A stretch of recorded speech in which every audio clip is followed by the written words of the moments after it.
नमस्कार साहित्य प्रेमियों, आपका स्वागत है साहित्य सागर चैनल में। आज हम लेकर आए हैं मुंशी प्रेमचंद जी की लिखी कहानी इश्तिहारी शहीद।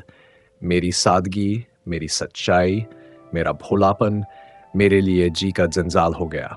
आज 4 सप्ताह हो गए। ये मुसीबत मैंने स्वयं अपने ऊपर ओढ़ ली और अब इससे पीछा छूटने का कोई उपाय दिखाई नहीं देता। जब से मैं पेंशन लेकर रसूलाबाद आया, किताबें पढ़ने और ईश्वर का नाम लेने में इन समय बीता था। शाम को कस्बे के रईस इकट्ठा होते और हंसी मजाक में दोघड़ी बिताते। मुंशी राम खिलावन पोस्ट मास्टर से अच्छी पहचान हो गई थी। यही साहब मेरी मुसीबत की जड़ हैं। जब मैं पहले आया था तो मुंशी जी के सिर पर थोड़ा सागंजापन था। आपके किसी दोस्त ने प्रेरित करके लाहौर के प्रसिद्ध दवाखाने इंडियन मेडिकल हॉल की बाल उगाने वाली दवा की शीशी मंगवा दी। ये भी आप पूर्णतया सहमत नहीं थे और संकोच से यही कहते कि अब इस अवस्था में गंजेपन की क्या चिंता करूं। तथापि 1 सप्ताह पश्चात ही 3.5 रुपये की वी पी आरपी और मुंशी जी ने अपने दोस्त की बात रखने को छुटा ली। कुछ महीनों के इस्तेमाल के बाद प्रभु कृपा से आपके सिर पर बाल उगाए। अब पोस्ट मास्टर साहब इस दवा को बड़ी बड़ी इज्जत की दृष्टि से देखने लगे और लोक कल्याण के लिए हर छोटे बड़े से इसकी चर्चा करने लगे। कोई आदमी एक पोस्ट कार्ड लेने गया तो आपने दवा की प्रशंसा का पुथाई खोल लिया। अब वह बेचारा दुहाई दे रहा है कि आज तक मेरे खानदान में कोई गंजा नहीं हुआ और मुझे इस दवा की कभी आवश्यकता नहीं पड़ेगी, लेकिन आप आग्रह कर रहे हैं कि भाई सुन तो लो। नम पैसे लौटाते हैं, नम पोस्ट कार्ड ही देते हैं। खैर, ये तो आए दिन की बातें हैं। अब मेरा किस्सा सुनिए। एक दिन आप मुझसे कहने लगे कि न्याय की मांग है कि इस दवाखाने को एक सर्टिफिकेट दिया जाए। क्योंकि मेरा अनुभव व्यापक था और मैंने लंबे समय तक तहसीलदार के पद पर अत्यंत कुशलता के साथ कार्य किया था, इसलिए वे इस सर्टिफिकेट को प्रमाणित कराने के लिए मेरे पास आए। मैंने भी इसे एक महत्वहीन बात समझकर पूरा घटनाक्रम लिखकर उसके अंत में अपने हस्ताक्षर कर दिए। बस मानो उसी दिन से एक नई बला मेरे सिर पर आन गिरी। अफसोस है, कैसी मनहूस घड़ी थी। मैं आज तक इसके लिए पछता रहा हूं। सर्टिफिकेट पहुंचते ही दवाखाने ने उसे लाहौर के सभी दो पैसे वाले अखबारों में मोटे मोटे अक्षरों में छपवा दिया और जुल्म यह किया कि उसके साथ साथ मेरा पता भी दे दिया। बस साहब, मैं भी उसी दिन से इश्तिहारबाजी को मानने लगा। कारखाने के मैनेजर साहब का धन्यवाद का एक लंबा पत्र आया जिसमें उन्होंने मुझसे ये पूछा था कि मैं उनकी अन्य अनुभूत दवाइयों के सर्टिफिकेट देने के लिए क्या लूंगा। उनकी तैयार की हुई एक हाजमे की गोली थी। आपने मुझे एक धनराशि भेंट करने का आश्वासन दिया यदि मैं ये लिखकर दे दूं कि मेरे दोस्त का बिल्कुल सड़ा हुआ पेट से ठीक हो गया। यदि मैं ये लिख दूं कि उनका मोम का तेल गठिया की रामबाण औषधि है, तो वे मेरे साथ हर प्रकार का व्यवहार करने को तत्पर थे। जिस प्रकार मैनेजर साहब ने लिखा था, उससे ऐसा लगता था कि यदि मैं ये लिख दूं कि उनका मंजन प्रयोग करने से एक बुढ़िया के 18 वर्ष से गिरे हुए दांत पुनः निकल आए हैं, तो वे मुझे अपने कारखाने का साझीदार ही बना लेंगे। वे इसे मेरा कर्तव्य समझते हैं कि मैं उनके केशरंजन की 1 दर्जन शीशियां अपने आत्मीय मित्रों को प्रयोग कराकर उन्हें इसके लाभ की सूचना दूं। लेकिन मुझे इन सब सेवाओं से क्षमा मांगनी पड़ी। केवल यही नहीं, दूसरे दवा विक्रेताओं ने भी मुझ पर कृपा की। मोहम्मद अफजल एंड सन्स ने बाल उगाने के पाउडर की 6 पुड़िया मेरे पास इसलिए भेजी कि ये मेरे कुछ और दोस्त गंजे हों तो वे इस दवा का प्रयोग करके देखें। 2 सप्ताह में ही उनके बाल उगाएंगे। स्वदेशी केमिकल वर्क्स ने रजिस्टर्ड ट्रेडमार्क वाली गोलियां पेड पार्सल के द्वारा भेजी और बहुत अनुरोध किया कि मैं उनका प्रयोग करूं। भगवान न करे यदि पोस्ट मास्टर साहब के बाल फिर कभी गिर जाए तो इसके प्रयोग से बिना बरसात की प्रतीक्षा किए बाल पुनः उगाएंगे और फिर कभी नहीं गिरेंगे। इस दावे के प्रमाण स्वरूप 100 रुपये का वांछित पुरस्कार भी लिफाफे में साथ ही भेजा गया था और इसके अतिरिक्त और बहुत से छपे हुए सर्टिफिकेट भी साथ में थे। एक रेलवे पार्सल में बहुत से इश्तिहार और दीवारों पर चिपकाए जाने वाले 100 पोस्टर अलग से आए। इन सब बातों से पता चला कि श्रीमान जी ने मुझे अपना ऑनरेडी एजेंट समझ लिया है। जरा उदारता तो देखिए, आपने मेरे माध्यम से जाने वाले आर्डर पर उचित कमीशन का भी वादा कर लिया। 50 वर्ष से बालों के इस संबंध में हर प्रकार का करने वाली बालजिया कंपनी भी अपनी लकी 1 दर्जन नमूने की शीशियां भेजी। इनसे मेरे दोस्तों के बाल थोड़े समय में ही निकल आए। वैदिक प्रचारक कंपनी जालंधर के एजेंट स्वयं कष्ट उठाकर मुझसे मिलने आए और अपनी दवा की छिड़बियां दे गए कि मेरे दोस्तों तथा परिचितों में जो गंजे शेष रह गए हों, उन पर इस दवा का प्रयोग कर देखा जाए। मतलब ये कि मैं इन कृपाओं से इतना परेशान हुआ कि मैंने लाहौर के दैनिक अखबारों में छपवा दिया कि अब मेरे कोई दोस्त गंजे शेष नहीं रहे और इसलिए अब कोई साहब अपनी मूल्यवान दवाइयाँ मेरे पास परीक्षा के लिए भेजने का कष्ट न करें। लेकिन इस पर भी मुझे छुटकारा न मिला। वास्तव में जितने प्रकार के पत्र मेरे पास आए, यदि मैं उन सब की नकल करूं तो एक भारी भरकम किताब तैयार हो जाए। मैं विश्वास के साथ कह सकता हूं कि जिस दिन से पोस्टमास्टर साहब के गंजेपन के अनुभव अखबारों में प्रकाशित हुए, तब से इस कस्बे की डाक चौगुनी हो गई है। कन्याकुमारी से लेकर हिमालय तक का कोई भी गंजा न बचा होगा जिसने पोस्टमास्टर साहब के गंजेपन और स्वदेशी मेडिकल हाल की दवा के संबंध में मुझे कम से कम 2 पत्र न लिखे हों। उन हजारों पत्रों से मुझे गंजों का ऐसा अनुभव हुआ है कि यदि किसी समय गंजों पर कमीशन बैठा तो मुझे विश्वास है कि वह मेरी ही अध्यक्षता में बनेगा।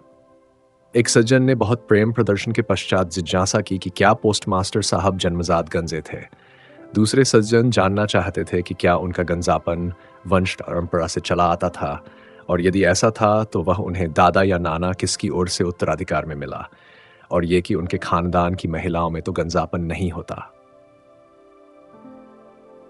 एक अंग्रेज डॉक्टर कलकत्ता में बालों के संबंध में प्रयोग कर रहे थे। उन्होंने अंग्रेजी में एक चिट्ठी लिख भेजी जिसमें सिर का एक नक्शा भी बना हुआ था। पोस्टमास्टर साहब के जो बाल गिर गए थे, उस नक्शे में उन्हें पूरे करने का निवेदन था। गंजेपन के स्थान के किनारे पर कितने बाल छोटे होकर रह गए थे, प्रतिदिन कितने बाल गिरा करते थे और कितने बाल बीच से टूटे थे। ये डॉक्टर साहब बालों के संबंध में एक पुस्तिका लिख रहे थे।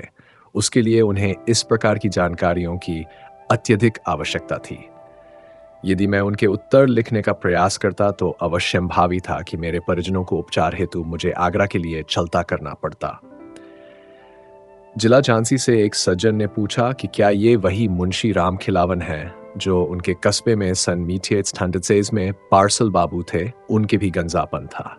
और यदि ये वही सज्जन हो तो अभी तक उनके जिम्मे बकाया 15 दिन का मकान का किराया, जो कि ₹1.25 के हिसाब से 10 आने होता है, वसूल करके डाक द्वारा या दस्ती भेज दूं। बनारस से एक सज्जन ने पूछा कि इन मुंशी जी के नाखून भी थे या नहीं। यदि नहीं थे तो बालों के साथ साथ नाखून भी निकले या नहीं। एक पंडित जी ने कृपापूर्वक लिखा कि जब ईश्वर ने उन्हें बाल नहीं दिए तो उन्हें ईश्वरेच्छा के विरुद्ध बाल उगाने की क्या आवश्यकता थी। आप समझिए कि इन बातों से ईश्वर बहुत रुष्ट होते हैं। दूसरे ये कि गंजा भागवान और पुत्रवान होता है, फिर मेरे दोस्त ने ऐसी गलती क्यों की। तीसरे ये कि अब तो जो हुआ सो हुआ, अब वे इसके प्रायश्चित में प्रत्येक एकादशी को एक निर्धन ब्राह्मण को भोजन करा दिया करें और कभी उन गाड़ी की सवारी न करें। हजरत हकीर लखनवी ने मेरे दोस्त के बाल उगने की प्रसन्नता में एक कसीदा लिखकर मेरे पास भेजा। हजरत नूर ने गंजेपन के हकीम से पूछा कि क्याजले हुए सिर पर भी पुनः बाल निकलसते हैं। पटना के एक सज्जन ने तो हद ही कर दी, आपने अपने विवाह का छपा हुआ निमंत्रण पत्र और जन्म पत्री ही भेज दी। अजीमाबाद से एक हकीम साहब ने लिखा कि यदि मैं 2000 रुपये उनके पास अमानत के रूप में जमा कर दूं तो वे अपनी अनुभूत दवाइयों के इश्तिहार दें और नफे में गिदार बनाएं, जिन्होंने अपने घोड़े के बाल बहुत अधिक कटवा दिए। ऐसे एक सज्जन ने मुझसे उपचार पूछा कि कब तक बाल पुनः निकल सकते हैं और यह कि पोस्टमास्टर साहब की दवा से लाभ होगा या नहीं।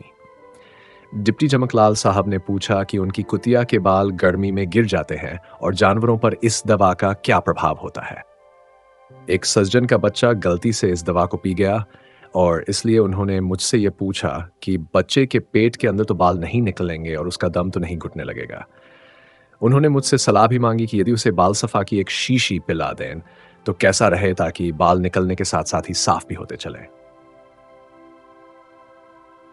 कम मूछों वाले जवानों के 1342 पत्र आए जिन्होंने ये पूछा कि क्या इस दवा से उनकी मूछें बढ़ जाएंगी। एक सज्जन को मूछों की कमी के कारण पुलिस का एक पद नहीं मिलता था। उन्होंने बहुत अनुनय विनय की कि जैसे भी संभव हो उनकी मूछों के लिए किसी भी मूल्य की कोई दवा देखकर भेज दी जाए। कई हजार नौजवानों ने पूछा कि क्या इस दवा के प्रयोग से उनकी पत्नियों के बाल कमर तक पहुंच सकते हैं। दूर दूर के स्थानों से हजारों आदमी मुझसे मिलने और मेरी राय मांगने आए। सच पूछिए तो उन सभी ने मेरी बोलती बंद कर दी। खाना पीना, उठना बैठना, मेल जोल, स्नान ध्यान सब हराम हो गया। मतलब यह है कि जिस समय देखिए कोई ना कोई सज्जन आए डटे बैठे हैं। जहां कहीं बाहर जाता वहां भी ये बला मेरे साथ साथ ही रहती। एक बार की बात है कि मैं एक आत्मीय के विवाह में एक दूसरे शहर में गया। वहां भी सारे शहर के गंजे मेरे दर्शनों को आए। एक सज्जन ने तार देकर मुझसे पूछा कि क्या मुंशी राम खिलावन साहब दवा का प्रयोग करने से पहले सुबह शाम दोनों समय अपना सिर पानी से धोया करते थे, और ये कि वे दवा की मालिश किसी नौकर से कराते थे या स्वयं करते थे। एक दिन मैं हजामत बनवा रहा था। मेरी नाक पकड़े हुए नाई उस तरह साफ कर रहा था कि एक सज्जन दौड़ते हुए आए। पता चला कि आप स्नान कर रहे थे कि आपके सिर के 2 बाल हाथ में आ गए। बस फिर क्या था, उस समय से ही खाना पीना सब हराम है और इस होने वाले गंजेपन के भय से दुखी है। और मुझसे उपचार पूछने के लिए लगभग 200 मील से आ उपस्थित हुए और मुझे हकीम का विरुद्ध दे दिया। एक बार मुझे सूचना मिली कि किसी समय मुझ पर बहुत कृपालु रहे जौनपुर के कमिश्नर मिस्टर एडम्स साहब बहादुर शाम की गाड़ी से मेरे कस्बे के स्टेशन से होते हुए जा रहे हैं। मुझे उनकी कृपाएं याद थीं और भैया के संबंध में भी स्मरण कराना था, इसलिए मैं उनसे भेंट करने स्टेशन को गया। रेल पर लोगों ने मेरी खुशबू सूंघ ली। फिर क्या था, सैकड़ों यात्रियों ने मुझे घेर लिया। कोई सज्जन कुछ पूछते हैं, कोई सज्जन कुछ, और मुझे साहब से भेंट नहीं करने थे। इस बखेरे से मेरा पूरा उद्देश्य, जिसके लिए मैं इतनी दूर से आया था, व्यर्थ हो गया और मैं दांत पीस कर रह गया। हाय, मैंने कैसे बुरे समय में सर्टिफिकेट को प्रमाणित किया था कि यह बला किसी क्षण भी पीछा नहीं छोड़ती। किसी समय मैं घर से बाहर निकला। कोई सज्जन पूछ रहे हैं कि हजरत, बालों के लिए पगड़ी बांधना लाभदायक है या टोपी पहनना, और टोपियों में कौन सी टोपी को वरीयता दी जाए। यदि कोई व्यक्ति तुर्की टोपी पहनने का अभ्यस्त हो और फिर एकदम बिना सूचना के फेल्ट कैप पहनने लगे तो उसके बाल गिरने लगे। यदि मोटे कपड़े की टोपी पहनने वाला महीन कपड़े की टोपी पहनने लगे तो इसमें किसी प्रकार के भय की तो बात नहीं है। एक सज्जन रात को 2 बजे की गाड़ी से जाने वाले थे। स्टेशन जाते समय मेरे मकान से गुजरे। मुझे जगाया, मैं बाहर आया। दुआ सलाम के बाद आपने पूछा कि रेल की यात्रा में रात के समय टोपी पहने रहें या उतार कर रख दें। इसके पश्चात कहा कि मैं उनकी टोपी को तोलकर देख लूं कि वह उनके दिमाग के लिए भारी तो नहीं है, क्योंकि आपको स्मरण होता है कि कभी किसी अखबार में आपने टोपी के वजन और स्मरण शक्ति के संबंध में बड़ा कुछ पढ़ा या सुना था।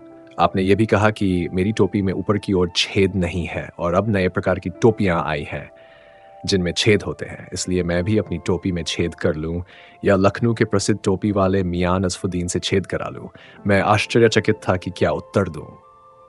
अंततः राम राम करके घड़ी देखकर आपने कहा कि अब गाड़ी का समय निकट है, मैं फिर कभी कष्ट दूंगा। मैंने इत्मीनान की सांस ली कि जान बची लाखों पाए। किस्सा यह है कि अब मेरी जान परा बनी है। अफसोस, मेरी जान बीमा नहीं हुआ है, अन्यथा मैं आत्महत्या कर लेता। अब तो जान देने में पेंशन की चिंता होती है। मैंने 34.5 साल बहुत सख्त अधिकारियों की देखरेख में काम किया है, बहुत से मोर्चे जीत चुका हूं, लेकिन यह बला सिर से किसी प्रकार भी टाले नहीं टलती। मेरी भलमन साहत मेरे गले पड़ी और अब मेरी जान संकट में है। यह मुसीबत अब बिल्कुल असहनीय है। मैंने नौकरों को बार बार समझाकर कहा और बर्खास्त कर देने की भी धमकी दी कि प्रत्येक व्यक्ति से पहले काम पूछ ले, तभी मुझे उसकी सूचना दे, और यदि उसके गंजापन हो या बालों की चर्चा करे तो उसे किसी मूल्य पर भी मकान में न घुसने दे, चाहे वह कितना ही आत्मीय क्यों न हो। लेकिन उस दिन जब मैं बैठक में आया तो एक सज्जन 1 घंटे सेडटे हुए बैठे मिले। आपने बहुत सम्मान के साथ प्रणाम किया। मेरा माथा ठनका, लेकिन मुझे चाहे अनचाहे बैठना पड़ा। अब श्रीमान उठे और सब दरवाजे और खिड़कियां बंद करके धीरे से बोले, कोई सुनता तो न होगा। मैं घबराया कि यह व्यक्ति अवश्य ही मेरी हत्या करने आया है। मैं भी अपनी जान से उब चला था, फिर भी मैंने यह कहना अवश्य समझा कि भाई ठहर जाओ, मैं अपने वसीयतनामे पर हस्ताक्षर कर लूं। इसके उत्तर में उसने अपनी टोपी मेरे पैरों में रख दी और मुझसे वादा करा लिया कि मैं उसके किसी चर्चा किसी से न करूं। इस शपथ सौगंध के पश्चात उसने अपने सिर से नकली बाल उतार डाले, और तो मुझे पता चला कि उसके सिर पर एक भी बाल नहीं था। वह कहने लगा कि इन नकली बालों से उसे बहुत कष्ट होता है, लेकिन नौकरी के कारण यह रंग अपनाया है और उपचार के लिए आपकी सलाह लेने आया हूं। उसने अपनी जेब से एक आध शीशा निकालकर मुझे दिया, 2 रुपये भी भेंट किए और कहा कि इस दूरबीन से मेरा सिर देखकर बताइए कि कहीं यह असाध्य तो नहीं है। मैंने उसको मुंशी राम खिलावन के पास भेजा और इस प्रकार इस अटल बला को अपने सिर से टाला। अब श्रीमान, मुझको अफसोस के अतिरिक्त अपने भाग्य पर रोना आता है। ईश्वर की सौगंध, अब कभी मुझसे ऐसी गलती नहीं होगी। मैं अपनी वसीयत में शर्त लगा जाऊंगा कि मेरे कुनबे में कभी कोई व्यक्ति किसी भी दवा को प्रमाणित न करे, अन्यथा ब्रह्मज्ञानी मित्र इस ईश्वर के बंदे को भी पागल बना देंगे। अब चाहे स्वयं हजरत ईसा मसीह ही क्यों न कहे, लेकिन इस पापी से पुनः इसे प्रमाणित करने की गलती नहीं होगी। जिस मुसीबत में मैं स्वयं अपनी मूर्खता से फंसा हूं, उसे मैं मात्र लोक कल्याण की दृष्टि से सार्वजनिक कर रहा हूं, ताकि देश के अन्य निर्दोष व्यक्ति इस बला से सुरक्षित रहें। पोस्टमास्टर साहब, और दवा विक्रेताओं को मैं इसके अतिरिक्त और क्या कहूं कि भगवान भला करें। शेष कृपा। यदि इस प्रस्तुति ने आपके हृदय को स्पर्श किया हो तो कृपया इस वीडियो को लाइक करें, कमेंट करें और साहित्य सागर चैनल को सब्सक्राइब करना न भूलें। धन्यवाद।